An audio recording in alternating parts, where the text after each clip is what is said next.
দেখ, এবার আমরা শুরু করবো মৃত্তিকা পরিলেখ। মৃত্তিকা পরিলেখ বলতে কি বোঝায়? মৃত্তিকা পরিলেখ হচ্ছে যে ভূপৃষ্ঠের উপরিভাগ থেকে আদিশিলা পর্যন্ত মৃত্তিকার স্তরগুলির উল্লম্ব প্রস্থচ্ছেদকে বলা হয় মৃত্তিকা প্রোফাইল বা মৃত্তিকা পরিলেখ বা সয়েল প্রোফাইল। আর মৃত্তিকা হরাইজন কি না, এই সয়েল প্রোফাইলের যে এক একটি অংশ বা এক একটি স্তর, এই স্তরকে বলা হয় মৃত্তিকা হরাইজন। অর্থাৎ ও একটা হরাইজন, এ একটা হরাইজন, বি একটা হরাইজন, সি একটা হরাইজন, এগুলো হচ্ছে এক একটা স্তর। আর এই ও থেকে একেবারে সি থেকে ডি বলা হয় ডি স্তর বা আর স্তর। এই পুরো স্তরগুলোকে একসাথে যে উলম্ব প্রস্থচ্ছেদকে বলা হচ্ছে কি মৃত্তিকা পরিলেখ। এই মৃত্তিকা পরিলেখর এবার বিভিন্ন অংশ আছে। মৃত্তিকা পরিলেখকে বিভিন্ন ভাগে ভাগ করা যায়, এটা আমরা একটা ছবিতে দেখব। দেখ, এই ছবিতে এই ছবিটা লক্ষ্য কর ভালো করে, যে একদম যে উপরের স্তরটা, সেই উপরের স্তরটা রয়েছে কি ও স্তর। ঠিক আছে, একদম উপরের স্তরটা হলো ও স্তর, তারপর হচ্ছে এ স্তর, তারপর বি স্তর, তারপরে হচ্ছে সি স্তর, তারপর হচ্ছে ডি স্তর। তো একদম উপরের স্তরটা হচ্ছে কি ও স্তর। ও স্তর হচ্ছে কি অর্গানিজমের পরিমাণ অর্থাৎ জৈব পদার্থের পরিমাণ বেশি থাকে, সেই জন্য এটা হচ্ছে ও স্তর। ও স্তরকে আবার দুটো উপবিভাগে ভাগ করা হয়। দেখ, একটা হচ্ছে এ ও স্তর বা ও ওয়ান স্তরও বলা হয়, আর একটা হচ্ছে এ ও স্তর বা ও টু স্তর। ঠিক আছে, এ ও স্তরটা বৈশিষ্ট্য কি না, এ ও যে স্তরটা থাকে, সে এ ও স্তরে কাঁচা জৈব পদার্থের পরিমাণ বেশি থাকে। অর্থাৎ ভূপৃষ্ঠের একেবারে উপরিভাগে যেখানে কাঁচা মানে এই সবে সদ্যমাত্র জৈব পদার্থ এসে পতিত হয়েছে, সে কাঁচা মানে কি বলবো, উদ্ভিদের ডাল পালা দেহাবশেষ, পাতা বা প্রাণীর দেহাবশেষ ইত্যাদি পড়ে থাকে, যেটাকে সহজেই শনাক্ত করা যায় যে এটা কি জৈব পদার্থ, সেইটাকে বলা হচ্ছে, সেই স্তরটা হচ্ছে কি ও স্তর, মানে একেবারে উপরের এ ও স্তর। তার ঠিক তার যে নিচের স্তরটা, সেই নিচের স্তরটা হচ্ছে ও টু স্তর। ও টু স্তরে কি হয় না, বিভিন্ন অণুজীব এবং ব্যাকটেরিয়া দ্বারা ধীরে ধীরে কাঁচা জৈব পদার্থগুলো বিয়োজিত হওয়া শুরু হয়ে হিউমাসে পরিণত হয়ে থাকে। এই স্তরটাকে বলা হচ্ছে এ ও স্তর। তো এই যে এ ও স্তর বা যেখানে জৈব পদার্থ হিউমাসে পরিণত হয়, এখানে এই স্তরটাকে আবার দুটো ভাগে ভাগ করা যায়, কি একটা মোর আর একটা হচ্ছে মোল। মোর কাকে বলছে? বলছে যে সমস্ত হিউমাসগুলো এখনো অর্ধবিয়োজিত অবস্থায় রয়েছে, ঠিক আছে, এখনো সম্পূর্ণ হিউমাস গঠন সম্পূর্ণ হয়নি, অর্ধবিয়োজিত হিউমাসকে বলা হচ্ছে মোর, আর সম্পূর্ণ বিয়োজিত হিউমাসকে বলা হচ্ছে মোল। আর এই সম্পূর্ণ যে ও স্তরটাকে সাধারণত লিটার স্তরও বলা হয়ে থাকে, LITTER, লিটার স্তরও বলা হয়ে থাকে এই ও স্তরটাকে। তাহলে এটা হলো আমার ও স্তর। নেক্সট আসি এ স্তর। এ স্তরটা হচ্ছে কি ঠিক ও স্তরের পরবর্তী যে অংশ, এই স্তরটাকে আবার তিনটে ভাগে ভাগ করা যায়। দেখ, A1, A2, A3। তো A1 যে স্তরটা রয়েছে, A1 স্তরটা কি না, A1 স্তরটা হচ্ছে ঠিক ও টু স্তর বা এ ও স্তরের পরবর্তী অংশ হওয়ার জন্য এখানেও কি হয়, জৈব পদার্থের পরিমাণ বেশি থাকে এবং জৈব পদার্থ এখানেও হিউমাসে পরিণত হয়। ঠিক আছে, এবং তার সাথে সাথে এখানে কি খনিজকরণ প্রক্রিয়াও কার্যশীল থাকে, তাই এখানে হিউমাসের সাথে বিভিন্ন খনিজ প্রক্রিয়াও যুক্ত হতে থাকে এবং হিউমাস এখানে সব থেকে বেশি তৈরি হয় বলে এই স্তরটাকে হিউমিক স্তরও বলা হয়ে থাকে। A1 স্তরের পরে আসি A2 স্তর। A2 স্তরটাকে কি হয়, A2 স্তরে বৃষ্টির জল যে অনুশ্রবণ প্রক্রিয়ার দ্বারা যখন এই স্তরকে অতিক্রম করে, তখন এই স্তর থেকে বিভিন্ন খনিজ পদার্থ এবং জৈব পদার্থ অপসারিত হয়ে কি হয়, নিচের দিকে চলে যায়। সেই কারণে এই স্তর থেকে অপসারিত হয়ে চলে যায়, যে অপসারণ প্রক্রিয়াটাকে কি প্রক্রিয়া বলেছিলাম, এলুভিয়েশন প্রক্রিয়া। অর্থাৎ A2 স্তরে এলুভিয়েশন প্রক্রিয়া সব থেকে বেশি কার্যকর হয় বলে এই স্তরটার নাম হচ্ছে এলুভিয়াল স্তর। এবং এই স্তরটাই এলুভিয়েশন প্রক্রিয়া কার্যশীল হয় বলে এই স্তরটা সাধারণত ধূসর বর্ণের হয়ে থাকে, গাঢ় বর্ণের হয় না। ঠিক এর নিচে আছে A3 স্তর। A3 স্তরটা হচ্ছে সন্ধি স্তর। ঠিক আছে, এখানে A3 স্তরটা হলো সন্ধি স্তর, যেখানে বি স্তরেরও কিছু গুণ থাকে আর এ স্তরেরও কিছু গুণ থাকে, যার মধ্যে এ স্তরের গুণাবলী এখানে বেশি থাকে এবং এখানে কিছু কিছু তোর পদার্থ এই স্তর থেকে অপসারিত হয়ে নিচের দিকে চলে যায়। এরপর নেক্সট আসে B1 স্তর বা বি স্তর। B1 স্তরটা হচ্ছে একটা সন্ধি স্তর, যেখানে বি স্তরের গুণাগুণ বেশি থাকে, এ স্তরের গুণাগুণ কম থাকে। নেক্সট আছে B2 স্তর। B2 স্তরে কি হয় না, A2 স্তর থেকে অপসারিত হয়ে আসা এলুভিয়াল প্রক্রিয়ার দ্বারা A2 স্তর থেকে অপসারিত হয়ে আসা বিভিন্ন পদার্থ সমূহ সব B2 স্তরে এসে জমা হয়। এই স্তরে খনিজ পদার্থের পরিমাণ এবং জৈব পদার্থের পরিমাণ সব থেকে বেশি থাকে। ঠিক আছে, এবং এই স্তরটাকে সেই কারণে বলা হয় ইলুভিয়াল স্তর, কারণ এই সঞ্চিত হওয়াটাকে বলা হয় কি ইলুভিয়েশন। ইলুভিয়েশন প্রক্রিয়া সব থেকে বেশি কার্যকর থাকে B2 স্তরে, তাই একে বলা হচ্ছে ইলুভিয়াল স্তর এবং এটাকে বলা হচ্ছে ইলুভিয়েশন প্রক্রিয়া কার্যকর থাকে বলে। নেক্সট এরপরে আসি B3, এটা হচ্ছে একটা সন্ধি স্তর। আর তারপরে হচ্ছে সি স্তরে হচ্ছে কি না, ঠিক দেখ একদম লাস্টের যে স্তরটা সেটা হচ্ছে ডি স্তর বা আর বলা হয়, কোনো কোনো জায়গা থেকে আমেরিকাতে আর স্তরও বলা হয়ে থাকে।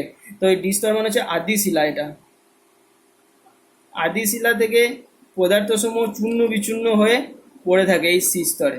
এই সি স্তরে চূর্ণ বিচূর্ণ পদার্থের পরিমাণ বেশি, রেগোলিতের পরিমাণ বেশি থাকে এই সি স্তরটাতে, ঠিক আছে। আর নিচের ডি স্তরটা হচ্ছে আদি শিলায়, ঠিক আছে। এগুলো হচ্ছে স্তরগুলো। এরপর এখানে কিছু যেমন আছে পৃষ্ঠ মৃত্তিকা। পৃষ্ঠ মৃত্তিকা কি না, ও স্তর থেকে A3 স্তর অবধি, ঠিক আছে, অর্থাৎ ও স্তর এবং এ স্তরকে মিলিয়ে বলা হয় পৃষ্ঠ মৃত্তিকা।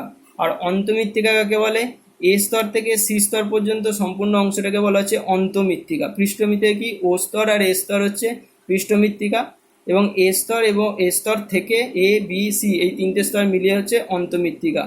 আর এ স্তর আর বি স্তরের মধ্যে সাধারণত উদ্ভিদের শিকড় পৌঁছাতে পারে বলে এ এবং বি স্তর এই দুটো স্তরকে একসাথে বলা হয় সোলাম, ঠিক আছে। কি বলা হয়, সোলাম, SOLUM। এ স্তর প্লাস বি স্তর এই দুটো স্তরকে একসাথে মিলিয়ে বলা হচ্ছে SOLUM, সোলাম বলা হয়ে থাকে। এরপরে আসবো আমরা যে মৃত্তিকার ধর্ম।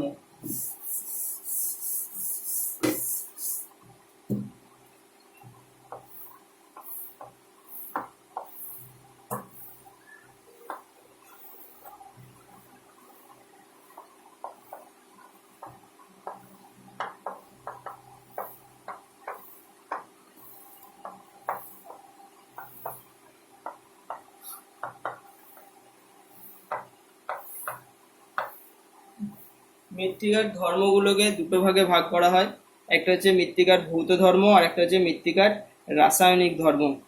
মৃত্তিকার যে ভৌত বৈশিষ্ট্য, অর্থাৎ যেগুলোকে আমরা চোখে দেখে অথবা অনুভব করে বুঝতে পারি, স্পর্শ করে বুঝতে পারি, সেগুলোকে বলা হচ্ছে ভৌত ধর্ম। আর রাসায়নিক ধর্ম যেটা কোনো রাসায়নাগারে বা গবেষণাগারে রাসায়নিক বিক্রিয়ার মাধ্যমেই বুঝতে পারা যায়, সেটা হচ্ছে রাসায়নিক ধর্ম।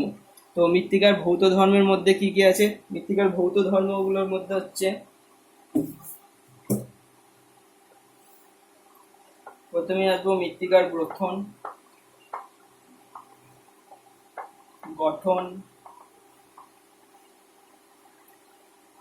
তারপর হচ্ছে সচ্ছিদ্রতা, মৃত্তিকার বর্ণ, আরো আছে যেমন হচ্ছে মৃত্তিকার সংশক্তি, মৃত্তিকার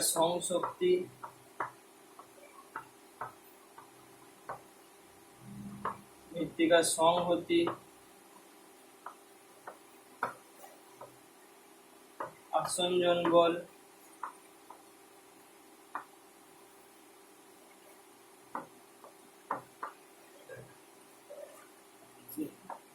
ঘনত্ব, আর্দ্রতা, আর হচ্ছে বায়ু।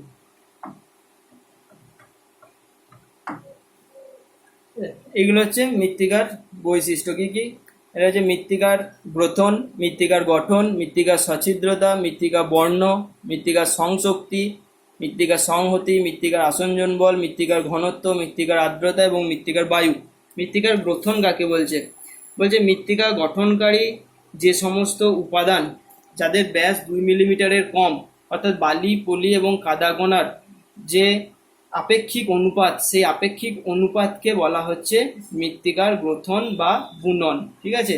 মৃত্তিকার সমস্ত উপাদান কিন্তু নয়, যে সমস্ত মৃত্তিকা গঠনকারী উপাদান, যে সমস্ত উপাদানগুলির ব্যাস 2 মিলিমিটারের কম, অর্থাৎ বালিকণা, পলিকণা এবং কাদাকণা, এই তিনটে উপাদানের আপেক্ষিক অনুপাতকে বলা হয় মৃত্তিকার গ্রথন বা মৃত্তিকার বুনন। এরপর আসি মৃত্তিকার গঠন কাকে বলে। মৃত্তিকার, আচ্ছা এখানে বলি যে মৃত্তিকার গ্রথন হচ্ছে একটি ভৌত ধর্মের মধ্যে সব থেকে গুরুত্বপূর্ণ একটি ধর্ম, হ্যাঁ। এবং এই মৃত্তিকার গ্রথনকে মৃত্তিকার বিভেদও বলা হয়ে থাকে এবং মৃত্তিকার গ্রথন সাধারণত স্পর্শ পদ্ধতিতে ও বৈজ্ঞানিক পদ্ধতিতে নির্ণয় করা হয়। এইটুকু শুধু মনে রাখলেই হবে। এবার আসি মৃত্তিকার গঠন কাকে বলে। মৃত্তিকার গঠন হচ্ছে যে মৃত্তিকার যে সমস্ত কণা, ঠিক আছে, মৃত্তিকার যে বিভিন্ন কণা, সেই কণাগুলি পারস্পরিক সঙ্গবদ্ধ হয়ে বা পরস্পর সঙ্গবদ্ধ হয়ে যে সজ্জারীতি বা বিন্যাস গঠন করে তাকেই বলা হয় মৃত্তিকার গঠন। মৃত্তিকা গঠনকারী উপাদানগুলি পরস্পর সঙ্গবদ্ধ হয়ে যে সজ্জারীতি ও বিন্যাস গঠন করে তাকেই বলা হয় মৃত্তিকার গঠন। তো এই মৃত্তিকার গঠন আবার প্রধানত 4 ধরনের হয়ে থাকে। আচ্ছা, রাসায়নিক ধর্মটা পরে করব। মৃত্তিকার যে 4 ধরনের গঠন হচ্ছে, 1 নম্বর পাতের মতো গঠন। পাতের মতো, ঠিক আছে, এটা হচ্ছে ব্লকের মতো,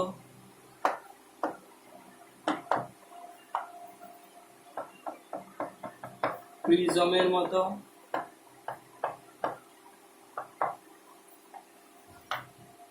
আর হচ্ছে দানাদার। পাতের মতো গঠন হয়, ব্লকের মতো গঠন হয়, প্রিজমের মতো গঠন হয় এবং দানাদার গঠন সাধারণত দেখতে পাওয়া যায়। মৃত্তিকার গঠনকে এই 4টে প্রধান ভাগে ভাগ করা যায়। পাতের মতো গঠনগুলো কি? পাতের মতো গঠন হচ্ছে যে সমস্ত মৃত্তিকার উপাদানগুলি পরস্পর সঙ্গবদ্ধ হয়ে যখন এরকম পাতের ন্যায় আকার ধারণ করে তখন তাকে বলা হচ্ছে কি পাতের মতো গঠন। আর ব্লকের মতো গঠন, ব্লকের মতো যে পারস্পরিক উপাদানগুলো, মৃত্তিকার উপাদানগুলো পরস্পর সঙ্গবদ্ধ হয়ে যখন এরকম ব্লকের মতো আকার গঠন করে তখন সেটা হচ্ছে ব্লকের মতো গঠন। প্রিজমের মতো গঠন, প্রিজম মানে ষড়ভুজাকার।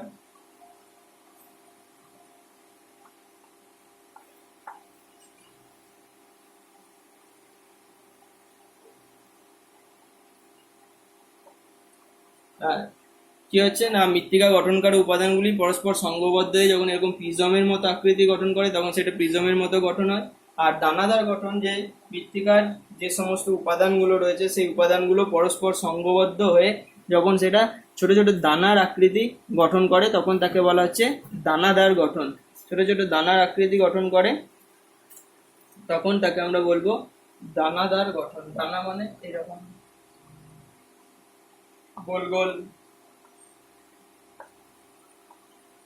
এটা হচ্ছে দানাদার গঠন। এটা প্রিজমের মতো গঠন, এটা পাতের মতো গঠন, এটা ব্লকের মতো গঠন হচ্ছে গঠন। এখানে গঠন বলতে যেমন আরেকটা জিনিস বলে নিই, যেটা হচ্ছে পেড। পেড কাকে বলে?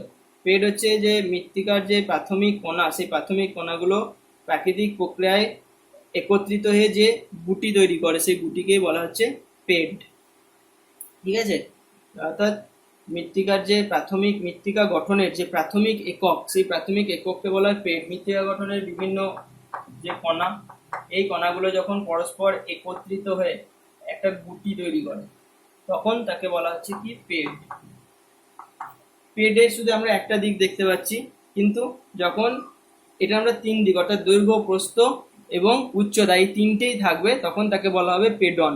অর্থাৎ পেড হচ্ছে একদম প্রাথমিক ও মৃত্তিকা গঠনের প্রাথমিক একক, আর মৃত্তিকা গঠনের ত্রিমাত্রিক একককে বলা হচ্ছে পেডন। মৃত্তিকা গঠনের প্রাথমিক একককে বলা হচ্ছে পেড, আর মৃত্তিকা গঠনের ত্রিমাত্রিক যে একক তাকে বলা হয় পেডন। অর্থাৎ যার কি হচ্ছে না দৈর্ঘ্য, প্রস্থ এবং উচ্চতা এই 3টেই থাকে, যেমন আমরা এটাকে যেমন দেখতে পাচ্ছি, ঠিক আছে। এবার পলিপেডন কাকে বলে? বুঝে একই বৈশিষ্ট্যযুক্ত অনেকগুলি পেডন যখন একত্রিত বা দলবদ্ধভাবে অবস্থান করে তখন তাকে বলা হয় পলিপেডন। আর এপিপেডন হচ্ছে যে কোনো একটা পেডনের পরিলোকের একেবারে উপরিভাগের যে স্তরটা থাকে, যেমন এটা যদি একটা পেডন হয়, এই পেডনের উপরিভাগে যে স্তরটা এইটাকে বলা হচ্ছে এপিপেডন, ঠিক আছে। আর যখন অনেকগুলো পেডন একসাথে অবস্থান করে সেটা পলিপেডন। আর পেড হচ্ছে প্রাথমিক একক মৃত্তিকা গঠনের ত্রিমাত্রিক একক হলো পেডন। এখানে এটা বলে নিলাম, বুঝতে সুবিধা হবে তোদের, দেখি পেড পেডন লেখানো আছে। এবার আসি যে মৃত্তিকার সছিদ্রতা। মৃত্তিকার সছিদ্রতা কি?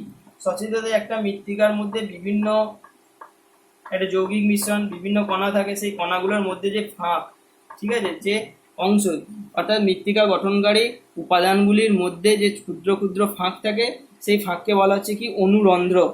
একটা একক আয়তন বিশিষ্ট মৃত্তিকার মধ্যে অবস্থিত এই অনুছিদ্রগুলোকে যখন শতাংশে প্রকাশ করা হচ্ছে তখন তাকে বলা হচ্ছে মৃত্তিকার সছিদ্রতা বা মৃত্তিকা গঠনকারী কণাগুলির মধ্যে ফাঁকা বা খালি জায়গার পরিমাণকে মৃত্তিকার সছিদ্রতা বা পোরোসিটি বলা হয়। মৃত্তিকার সছিদ্রতার আয়তনকে সবসময় শতকরা হারে নিরূপণ করা হয়ে থাকে।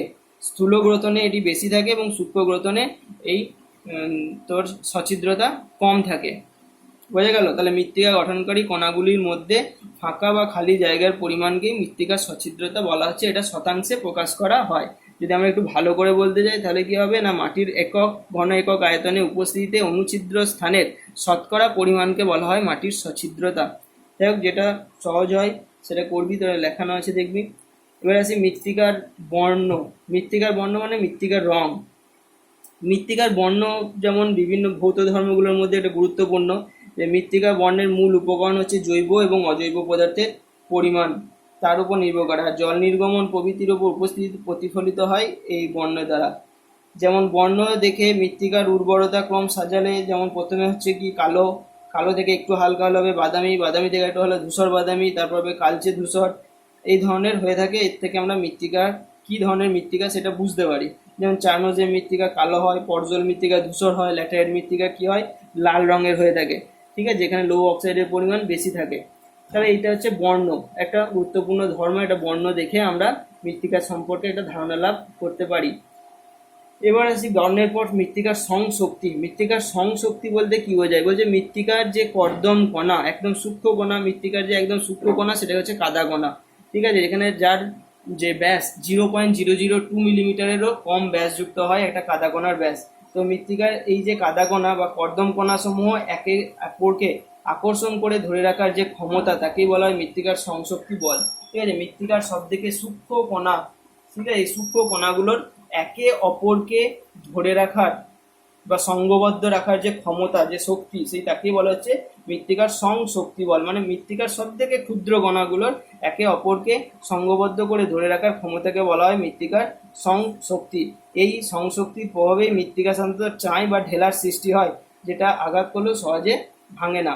এবার আসি মৃত্তিকার সংশক্তি কি বলছে। সংশক্তি এখানে যেমন আমরা শুধু মৃত্তিকার একে অপরের পারস্পরিক টান বললাম, এখানে একটা জলের অণু যুক্ত থাকে এই সংহতির মধ্যে। কি না, মৃত্তিকা কণার ফাঁকে, মৃত্তিকা বললাম যে মৃত্তিকার অসংখ্য কণা, তার মাঝখানে ফাঁকা থাকে, সেই ফাঁকার মধ্যে যদি কোনো একটা জল অণু থাকে তাহলে সেই মৃত্তিকার জল অণু যে কণাগুলি, জল অণু প্রথমে একটা কণা, এখানে একটা কণা, এখানে একটা কণা, এখানে একটা কণা, এর মাধ্যমে জল অণু, এই জল অণুগুলো যখন পরস্পর কি হচ্ছে মৃত্তিকা কণাগুলো সংযুক্ত থাকে, মৃত্তিকার অনুছিদ্রের মধ্যে থাকা কোনো জল অণু দ্বারা যখন মৃত্তিকার কণাগুলি পরস্পর সঙ্গবদ্ধ হয়ে থাকে তখন তাকে বলা হয় মৃত্তিকা সংহতি।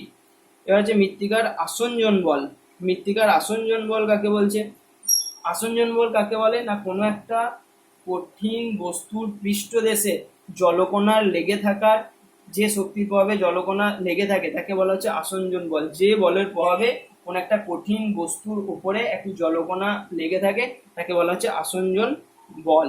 ঠিক আছে, অর্থাৎ কঠিন পদার্থের পৃষ্ঠদেশে জলের লেগে থাকার যে ক্ষমতা তাকেই বলা হচ্ছে কি আসঞ্জন বল। কোনো একটা কঠিন বস্তুর পৃষ্ঠদেশে জলের আটকে থাকার যে ক্ষমতা তাকে বলা হয় আসঞ্জন বল। এই আসঞ্জন বলের প্রভাবে কি হয়, মৃত্তিকার নিচের স্তর থেকে যে জল, সেই জল ধীরে ধীরে কৈশিক প্রক্রিয়ায় উপরের দিকে উঠে আসতে থাকে।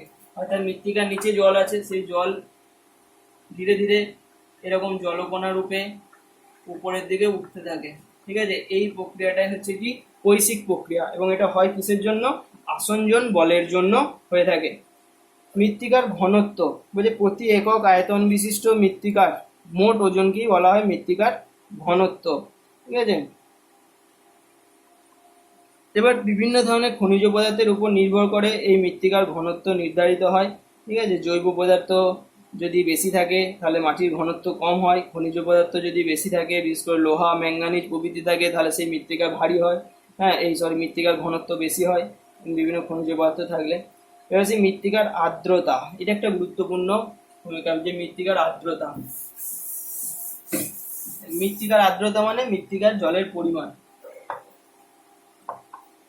ঠিক আছে।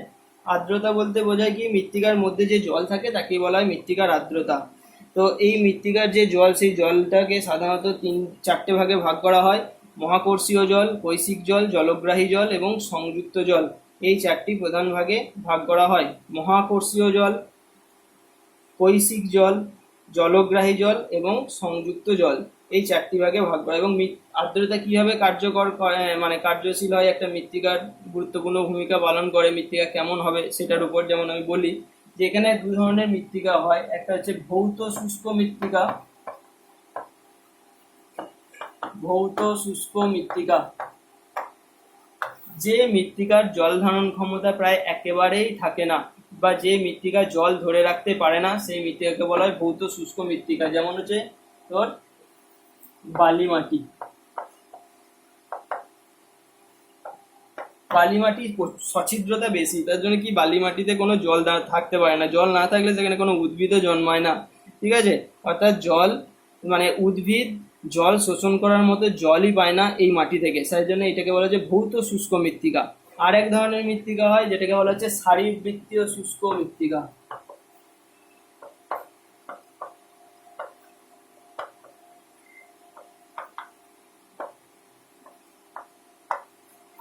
শারীরবৃত্তীয় শুষ্ক মৃত্তিকা কাকে বলে? শারীরবৃত্তীয় শুষ্ক মৃত্তিকা হচ্ছে যে মৃত্তিকার মধ্যে জল থাকে, কিন্তু সেই জলকে মানে সেই জলে লবণের পরিমাণ এতটাই বেশি থাকে যে সেই জলটাকে নিজেদের শারীরবৃত্তীয় কাজে ব্যবহার করার জন্য উদ্ভিদ শোষণ করতে পারে না। তাই সেই মৃত্তিকাকে বলা হচ্ছে শারীরবৃত্তীয় শুষ্ক মৃত্তিকা। যেমন হচ্ছে লবণাক্ত মৃত্তিকা।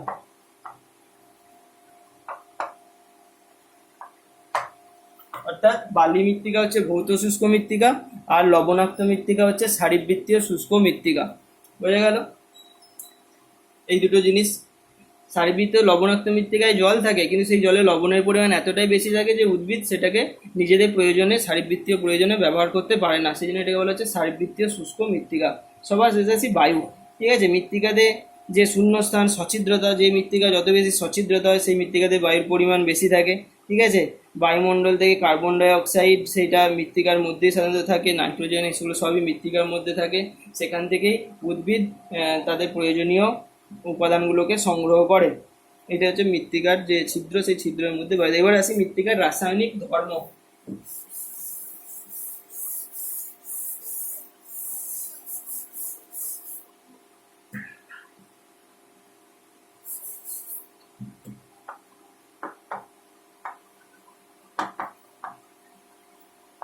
রাসায়নিক ধর্মের মধ্যে যেটা সেটা হচ্ছে পিএইচ।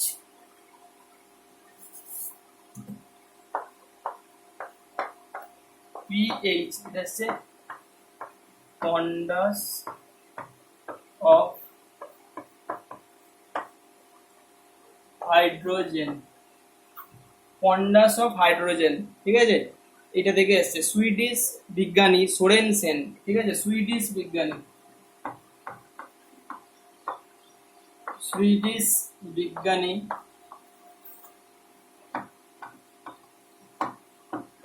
সোরেনসেন এই পিএইচ শব্দটি প্রথম ব্যবহার করেছিলেন। মৃত্তিকার পিএইচ আবিষ্কার করেন সুইডিশ বিজ্ঞানী সোরেনসেন।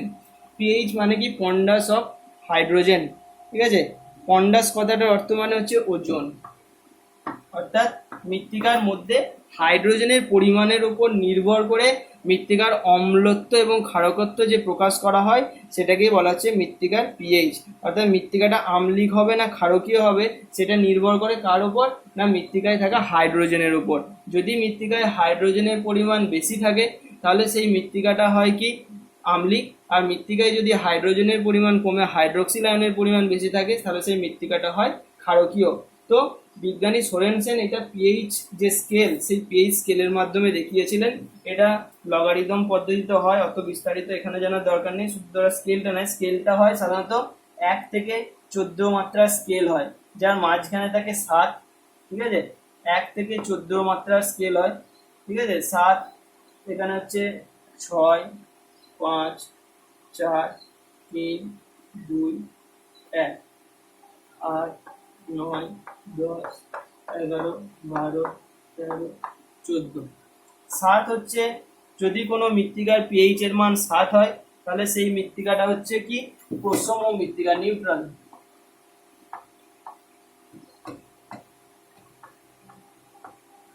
যদি কোনো মৃত্তিকার পিএইচ এর মান 7 হয় তাহলে সেটা হচ্ছে প্রশমিত মৃত্তিকা, ঠিক আছে। তাহলে সেই মৃত্তিকা না আম্লিক হয় না ক্ষারকীয় হয়, সেখানে হাইড্রোজেনের পরিমাণ ঠিকঠাক থাকে। যদি কোনো মৃত্তিকায় পিএইচ এর মান ধীরে ধীরে কমতে থাকে 6, 5, 4, 3, 2, 1 হয় তাহলে সেই মৃত্তিকাটা হবে কি মৃত্তিকা, আম্লিক মৃত্তিকা। তাহলে সেই মৃত্তিকাটা হবে কি আম্লিক মৃত্তিকা। অর্থাৎ যদি পিএইচ এর মাত্রা 7 থেকে কমে কমে আসে তার মানে সেই মৃত্তিকায় হাইড্রোজেনের পরিমাণ বাড়তে থাকে। আর যদি কোনো মৃত্তিকায় পিএইচ এর মাত্রা বাড়তে থাকে তাহলে সেই মৃত্তিকায় কি হয়, হাইড্রোজেনের পরিমাণ কমতে থাকে এবং হাইড্রোক্সিল আয়নের পরিমাণ বাড়তে থাকে, তখন সেটা হয় কি ক্ষারকীয়। এইভাবে পিএইচ এর মাত্রা থেকে কি করা হয় না কোনো একটা মৃত্তিকার আম্লিক না ক্ষারকীয় সেটা বোঝা যায়। এইটা পন্ডাস, ইংরেজিতে এটাকে পোটেনশিয়ালিটি বলা হয়। কোনো বই পোটেনশিয়ালিটি অফ হাইড্রোজেনও পাবি, হ্যাঁ, তাই ঘাবড়ানোর কিছু নেই। তাহলে এটা হলো মৃত্তিকার রাসায়নিক ধর্ম, এটা করলেই হবে। এরপর আমরা চলে আসি যে মৃত্তিকার যে শ্রেণীবিভাগ, ইউএসডিএ কৃত শ্রেণীবিভাগে 12টা ভাগে ভাগ করেছিল, যেমন অ্যান্টিসল, ইনসেস্টিসল, মলিসল, অ্যান্ডিসলস, জেলিসলস, হিস্টোসলস, এরিডসলস, ভার্টিসলস, অলফিসলস, স্পেডোসলস, অক্সিসলস এবং অ্যান্টিসলস, এই কটা ভাগে ভাগ করেছে। এবং মৃত্তিকার আরও প্রধান 3টে যে ভাগ আছে বড় বড়, সেটা হচ্ছে কি প্রধান যে 3টে ভাগ আছে সেই 3টে ভাগ হচ্ছে কি আঞ্চলিক মৃত্তিকা,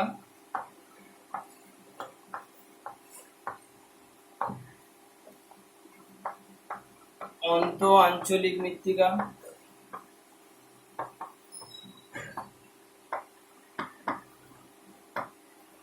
আর একটা হচ্ছে অনাঞ্চলিক মৃত্তিকা।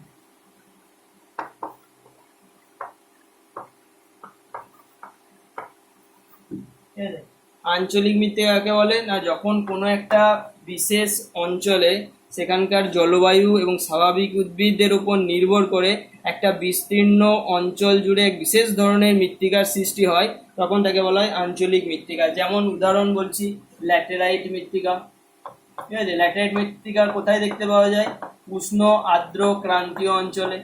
পর্জল মৃত্তিকা, পর্জল মৃত্তিকা কাকে বলে,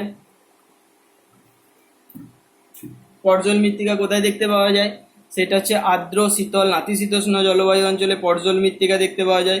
এবং তৃণভূমি অঞ্চলে দেখতে পাওয়া যায় কি চার্নোজেম মৃত্তিকা, ঠিক আছে। তাহলে আমরা কিন্তু যদি উষ্ণ আর্দ্র ক্রান্তীয় অঞ্চলে যাই সেখানে পর্জল মৃত্তিকা দেখতে পাবো না, আবার শীতল আর্দ্র নাতিশীতোষ্ণ জলবায়ুতে গেলে আমরা ল্যাটাইট মৃত্তিকা দেখতে পাবো না। তাহলে একটা বিশেষ অঞ্চলে, একটা বৃহৎ অঞ্চল জুড়ে সেখানকার জলবায়ু, সেখানকার স্বাভাবিক উদ্ভিদের উপর নির্ভর করে যে একটি বিশেষ প্রক্রিয়ার দ্বারা শুধুমাত্র এক বিশেষ ধরনের মৃত্তিকাই সৃষ্টি হয়ে থাকে, তখন তাকে বলা হচ্ছে আঞ্চলিক মৃত্তিকা। আর অন্ত আঞ্চলিক মৃত্তিকাকে বলে যখন একটা বৃহৎ আঞ্চলিক মৃত্তিকা বা একটা বৃহৎ আঞ্চলিক মৃত্তিকাযুক্ত অঞ্চলের মধ্যে স্থানীয় কতগুলি বিষয়ের উপর নির্ভর করে সেখানে স্থানীয়ভাবে কয়েকটি মৃত্তিকার সৃষ্টি হয়, তখন তাকে বলা হয় অন্ত আঞ্চলিক মৃত্তিকা। যেমন হচ্ছে গ্লেইজেশন, যে তুন্দ্রা জলবায়ুযুক্ত অঞ্চলে শুধুমাত্র কি হয় না সেখানে জারণ প্রক্রিয়া থেকে বিজারণ প্রক্রিয়া বেশি হওয়ার জন্য সেখানে গ্লেই ধরনের মৃত্তিকার সৃষ্টি হয়, বা জলাভূমিতে যে বগ মৃত্তিকার সৃষ্টি হয়, এগুলো স্থানীয় কিছু কিছু কারণের জন্য হয়। যেমন রেঞ্জিনা মৃত্তিকার সৃষ্টি চুনাপাথরযুক্ত অঞ্চলে, অর্থাৎ স্থানীয় কিছু কিছু কারণের জন্য, বা সোলনচাক মৃত্তিকার সৃষ্টি, অর্থাৎ একটা বৃহৎ অঞ্চল জুড়ে না হয়ে শুধুমাত্র একটা ক্ষুদ্র কিছু অঞ্চলে স্থানীয় কিছু উপাদানের উপর নির্ভর করে যখন কোনো মৃত্তিকার সৃষ্টি হয় তাকে অন্ত আঞ্চলিক মৃত্তিকা বলে। আরেকটা হচ্ছে অনাঞ্চলিক মৃত্তিকা। অনাঞ্চলিক মৃত্তিকা হচ্ছে যে মৃত্তিকাটা যে অঞ্চলে দেখা যায় কিন্তু সেখানে সৃষ্টি না হয়ে বহু দূর কোনো অঞ্চল থেকে বয়ে আসা বিভিন্ন পদার্থ সমূহ যখন অন্য কোনো দূরবর্তী স্থানে গিয়ে সঞ্চিত হয়ে যে মৃত্তিকার সৃষ্টি করে তাকে বলা হচ্ছে অনাঞ্চলিক মৃত্তিকা। যেমন হিমবাহ দ্বারা সৃষ্ট মৃত্তিকা, বা হিমবাহ দ্বারা বাহিত পলি, বা নদী দ্বারা বাহিত পলি, এটা কয়েক হাজার মিটার দূরবর্তী স্থানে গিয়ে পতিত হয়ে সঞ্চিত হয়ে সেখানে কোনো মৃত্তিকার সৃষ্টি করে। ঠিক আছে, যেমন এই মৃত্তিকাটার উদাহরণ হবে কি পলি মৃত্তিকা, এইটার আমরা উদাহরণ দিতে পারি বগ মৃত্তিকা। মানে এইটাই আঞ্চলিক মৃত্তিকা হচ্ছে বিশেষ জলবায়ু ও উদ্ভিদের বিশেষ জলবায়ু এবং স্বাভাবিক উদ্ভিদের উপর নির্ভর করে একটা বৃহৎ অঞ্চল জুড়ে যখন ওই একই ধরনের মৃত্তিকা দেখতে পাওয়া যায় বিশেষ প্রক্রিয়ার দ্বারা সৃষ্টি হওয়া বিশেষ মৃত্তিকা, তখন সেটা আঞ্চলিক মৃত্তিকা। স্থানীয় কতগুলি বিষয়ের উপর নির্ভর করে যখন কোনো একটা বড় আঞ্চলিক মৃত্তিকা বলয়ের মধ্যে কোনো ছোট ছোট জায়গা জুড়ে যখন বিশেষ মৃত্তিকা কয়েকটা মৃত্তিকা সৃষ্টি হতে দেখা যায় স্থানীয় বিষয়ের উপর নির্ভর করে, তখন সেটা হচ্ছে অন্ত আঞ্চলিক মৃত্তিকা, উদাহরণ বগ মৃত্তিকা বা গ্লে মৃত্তিকা, মাড মৃত্তিকা।